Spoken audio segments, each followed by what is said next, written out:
Hi, I'm Jialin Wang. Welcome to my channel.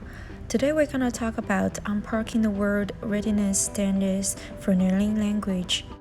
Learning languages prepares us to connect in the multilingual and multicultural world we share. ACTFL and 16 other language organizations collaborated to create the world's readiness standards for learning languages. Recently, the standards were modified to focus on literacy real-world applications of language and 21st century skills. These standards serve as a roadmap to guide learners to communicate effectively and interact with global competence, while participating in communities locally and globally. Supporting this vision, the 5 goal areas, also known as the 5 Cs: communication, cultures, connections, comparisons, and communities. Integrating these goal areas into instructional programs help students become world-ready educated citizens. Within the 5 Cs are the 11 content standards that describe the knowledge and abilities students should acquire throughout their language education. Let's take a look at the goal areas and content standards.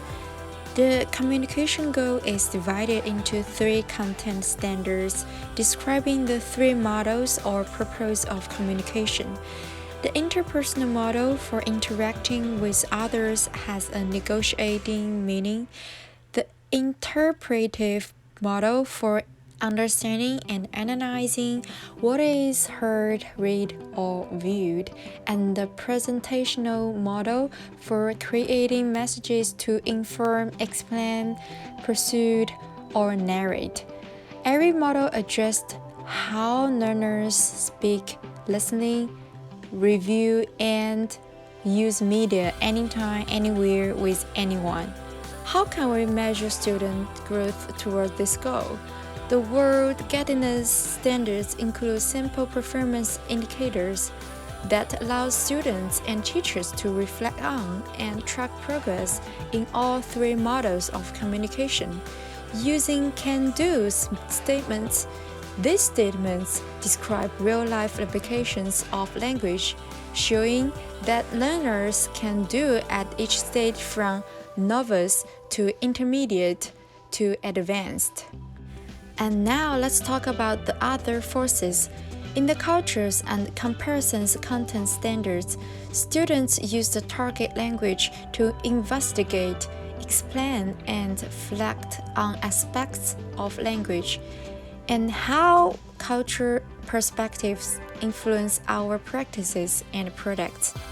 In the connection content standards, students build practical thinking and problem-solving skills, and then also access and evaluate diverse perspectives.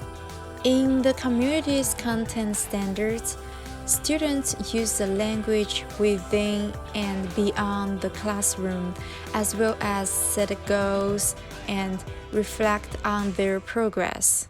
And how can we observe student progress in these goal areas? The word readiness standards include sample progress indicators.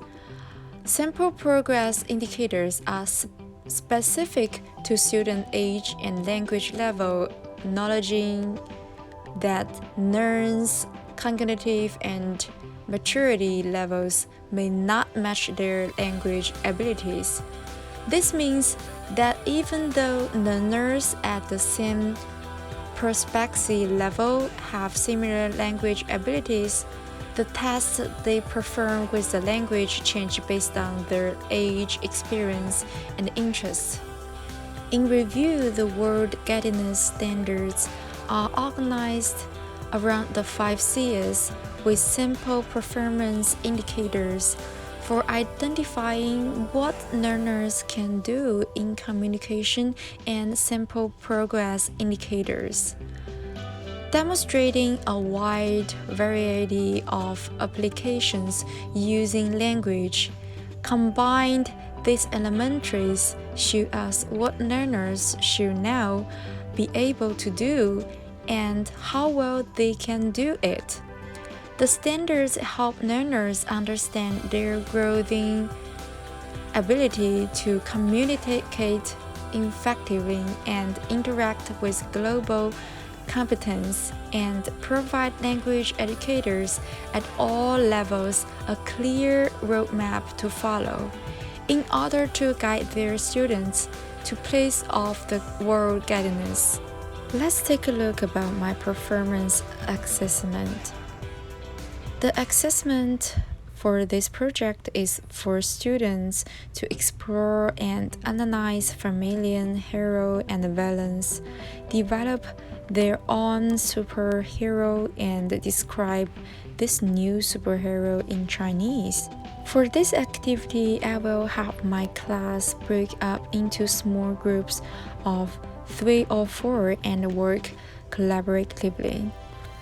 Kick off the project by asking students to share some of their favorite superheroes, create a superhero, and ask students to elaborate on how they make these characters and what kind of characters they are.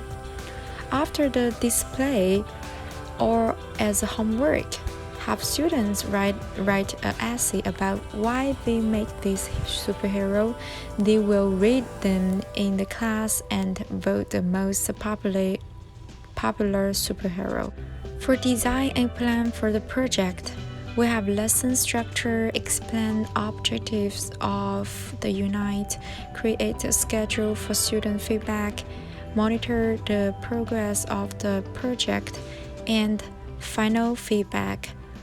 And the final feedback, we will follow the rubric that I create.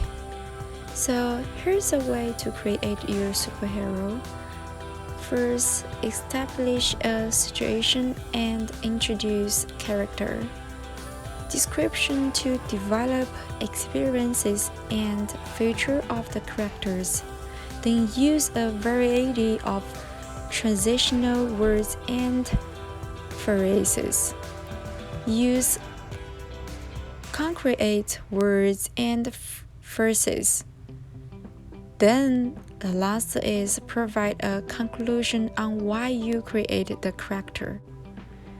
To write your superhero, you will create a description in Unit 1, modification in Unit 2, searching and finding in Unit 3, collaboration and complete superhero in Unit 4, writing in Unit 5, and the final score will follow the rubric from the final feedback.